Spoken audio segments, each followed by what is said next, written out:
আদানি থেকে যে বিদ্যুৎ আনার চুক্তি ২০১৭ সালে হয় ২৫ বছর মেয়াদি। ওইখানে ২টি প্ল্যান্ট ছিল যেখান থেকে ১৬০০ মেগাওয়াট বিদ্যুৎ আনতে পারে বলে চুক্তি হয়েছে। তো এটা দেখবেন আপনার ২টি বিষয় ছিল আমাদের ২৪শে গণ আন্দোলনের সময় ভারতের সাথে যে গোল্ডেন চ্যাপ্টার ছিল আমাদের যে যোগাযোগগুলো ছিল বাণিজ্যের ক্ষেত্রে অন্যান্য ক্ষেত্রে সেইগুলো কিন্তু এক ধরনের আস্থাহীনতায় পড়ে যায় ভারত, যে পরবর্তী সরকার কি হবে, তাদের সাথে নেগোসিয়েশন কি হবে, রাষ্ট্রীয় পর্যায়ে এক ধরনের আস্থাহীনতা পর্যায়ে চলে আসছে। তো এই ১৬০০ মেগাওয়াট বিদ্যুতের এইটা আবার বিল পরিশোধেরও এক ধরনের প্রক্রিয়াগত সমস্যায় বাংলাদেশ ভুগেছে। পরবর্তীতে এটা পরিশোধ করা হচ্ছে। যেহেতু এটি একটি দীর্ঘমেয়াদী চুক্তি, এটা চাইলেই আমরা যে সহসা এটা ভায়োলেট করতে পারবো তা কিন্তু নয়। আর করতে হলেও আমাদের সেকেন্ড সোর্স লাগবে। এক্সট্রিম মশার কয়েল প্ল্যান্ট ফাইবার দিয়ে তৈরি, তাই সহজে ভাঙে না, সুগন্ধিযুক্ত ও নিরবিচ্ছিন্নভাবে জ্বলে। ডেঙ্গু, চিকুনগুনিয়া বাহি সহ যে কোনো মশার বিরুদ্ধে দেয় এক্সট্রিম সুরক্ষা। অলরেডি হুমায়ুন রশিদ স্যার বলেছেন যে আমাদের যে এই মুহূর্তে এই সাপ্লাইটুকু ভারত থেকে আছে সেটা কিন্তু এনার্জি ক্রাইসিসের এক ধরনের সাপোর্ট আমরা পাচ্ছি। যদি সাপ্লাই বন্ধ হয়ে যায় তাহলে বাংলাদেশের কি হতে পারে? এইটা আমরা ক্রাইসিসে পড়ব।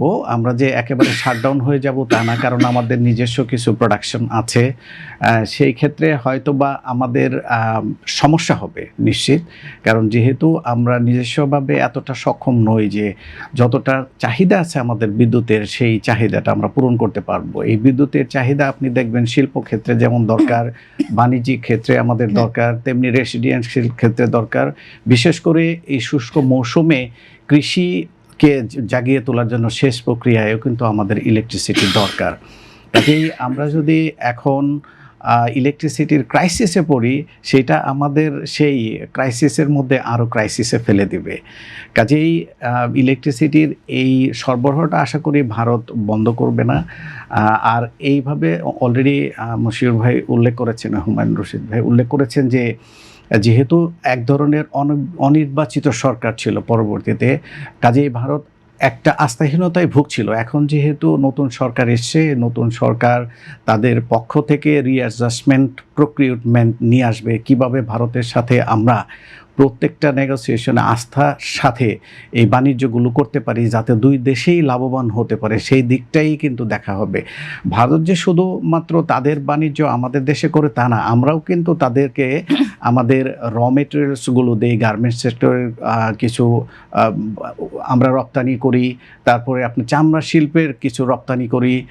এইগুলোও কিন্তু ভারতের দরকার। বিশেষ করে গার্মেন্টস আমরা মনে করি যে ইন্ডিয়া থেকে আমরা বেশি নিয়ে আসি, কিন্তু আমাদের দেশ থেকেও তৈরি পোশাক এবং ওই ইয়ার্ন যেগুলো সেগুলোও কিন্তু যায়। যদিও ভারত থেকে আমরা তুলা রপ্তানি আমদানি করে নিয়ে আসি। যদি এটা বন্ধ হয়েছে, এখন আমেরিকান তুলা ইউজ করা হয়, তুলা ইউজ করা হচ্ছে। তো এই ক্ষেত্রে এক ধরনের আস্থাহীনতার বিষয় থাকে যে আমরা কিভাবে এই গ্যাপটাকে কমাতে পারি। আশা করি এই পররাষ্ট্রমন্ত্রীর দিল্লি সফরের মাধ্যমে এই আস্থাহীনতার যে একটা অবস্থা ছিল সেটার উত্তরণ হবে এবং পরবর্তীতে আমরা আশা করি যে এই ট্রেড যেই সকল বিষয়গুলো আছে সেগুলোর উন্মোচন হবে।